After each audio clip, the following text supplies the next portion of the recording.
প্রিয় সাথী ভাইরা আমার, দুঃখের একটা কথা বলতে হয়, আপনারা যারা ফেসবুক দেখেন, কয়েকদিন আগেও মনে হয় ফেসবুকে দেখছেন যে রফিক 1 বছরের মধ্যে 4টা বাড়ির মালিক হয়ে গেছে, দেখছেন না? আমি এটা নিয়ে কথা বলছি যে ঢাকা শহরে যদি আমার একটা বাড়িও থাকে, তাহলে রাসূলুল্লাহ সাল্লাল্লাহু আলাইহি ওয়াসাল্লাম তাহলে আমাকে শাফায়াত করে না মৃত্যুর পরে। আমার কিছু নাই ভাই, সত্য কথা বলতে তো সমস্যা নাই। এখন আবার 2-3 দিন ধরে আবার কিছু লেখালেখি হইতেছে, দেখছেন কি? এইখানে রেল ব্রিজের কন্ট্রাক্টর রানা এক কন্ট্রাক্টরের কাছ থেকে কিছু বজরা মাটি কিনছে, ওয়েস্টেজ, বিভিন্ন সময় কাজ করার সময় মাটি বাঁচে না, এই মাটি কিনছে। সেই মাটিটা আমি আমার এলাকার নেতৃবৃন্দের সাথে সম্পৃক্ত করে দিচ্ছি যে ভাই তুমি এই দূরে থেকে এসে একা খাইবে, আমার এলাকার লোকজন খাবে না, তাদেরকে নিয়েই খাও। সেইখানে আমাদের এক সাংবাদিক এসে চান্দা নেয়, আমাকে বললো যে ভাই সাংবাদিক এসে খালি টাকা নেয়। তা আমি বলছি যে ওই সাংবাদিক আসছে আমাকে ফোন দিস। সাংবাদিকটা আমাদের পরিচিত, মানুষের ইজ্জত মারতে নাই, এই জন্য নামটা বললাম না। আমি ওকে ফোন করে বলছি যে তুমি কি ওটা মাটি কিনে ধুয়ে গেছো, তুমি যে টাকা চাও? কয় ভাই আমি সাংবাদিকতা করি, আমার তো কিছু চাওয়া পাওয়ার আছে। বললাম যে এখানে কোনো চাওয়া পাওয়ার নাই, সাংবাদিকের কাম হলে সঠিক তথ্য তুলে দেওয়া। ওরা যদি কোনো অন্যায় করে তাহলে তুমি তুলবা, তাছাড়া তুমি এখানে টাকা চাওয়ার জন্য আসবা না।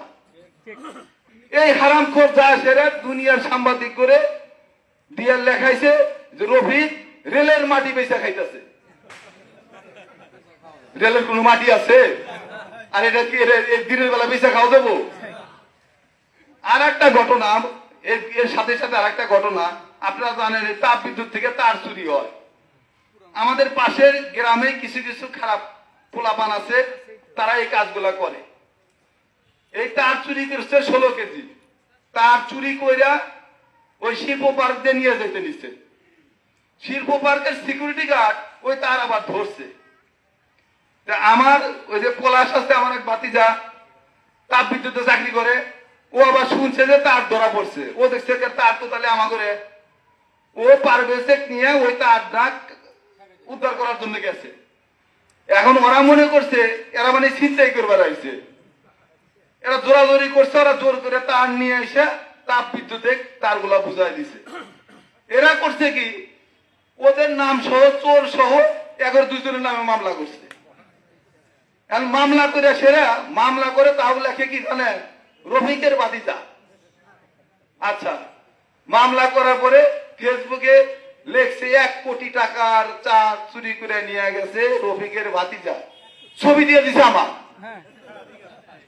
কে রে ভাই, তার চুরি হলো, তাপ বিদ্যুতের মামলা করলে হে করবো, তুমি করলে মামলা, আবার সেখানে ছবি দাও আমার।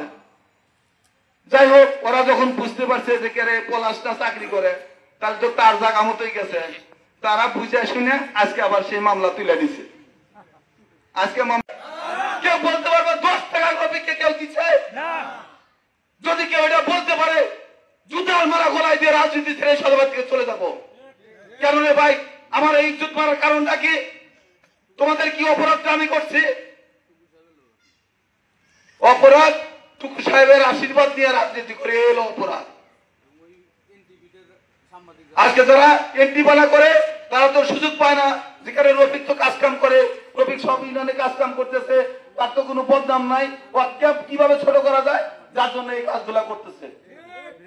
আমি আমার জেলা বিএনপির কাছে এর বিচার চেয়েছি। সর্বোপরি আপনাদেরকে সামনে রেখে আমি সৃষ্টিকর্তা আল্লাহ রাব্বুল আলামিনের কাছে আমি আল্লাহকে বলবো, আল্লাহ তুমি এর বিচার করো, আল্লাহ তুমি বিচার করো। আমার যারা ইজ্জত মারতে চায় তাদের বিচার করো আল্লাহ।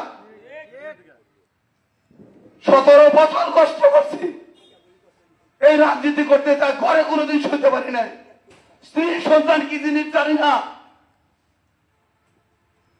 পালা থেকে রাজনীতি করে আজকে এই পজিশনে আসার পরে এই কিছু কিছু বিরোধী শক্তিটা তারা আজকে এই কথাগুলো বলতেছে।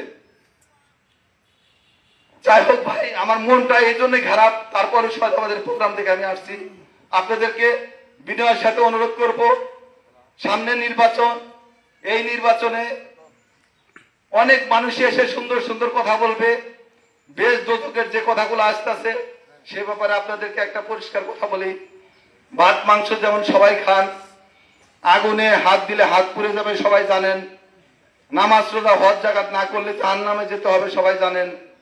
আমি আপনাকে যদি কই যে আপনাকে আমি বেচতে নিয়ে যাব, সম্ভব না। আপনার কাজ আপনাকে ভাই করতে হবে, আমার কাজ আমাকেই করতে হবে। আমার ইমান যদি ঠিক থাকে আমি বেচতে যাবো, হইলে কোনো পীর আউলিয়া কোনো দল বেচতে নিতে পারবে না। অতএব আমাদের কাজগুলো আমাদেরকে করতে হবে। যারা কষ্ট করছে, আমার দলের নেতা কষ্ট করছে, আমার নেতা ইকবাল হাসান মাহমুদ টুকু ভাই 9 বছরের জেল হয়েছে, রোমানা মাহমুদ জেল খেটেছে, তার সন্তানরা জেল খেটেছে। রোমানা মাহমুদকে 3 বার এই সিরাজগঞ্জে হত্যার চেষ্টা করা হয়েছে। একবার সিরাজগঞ্জে তাকে গুলি করা হয়েছিল, একবার আপনারা জানেন কোটদার মোড়ে তাকে গাড়ি সহ অ্যাটাক করা হয়েছিল, একবার কামারখন্দে তাকে গাড়ির মধ্যে তাকে মাইরে ফেলা দেওয়ার জন্য চেষ্টা করা হয়েছিল।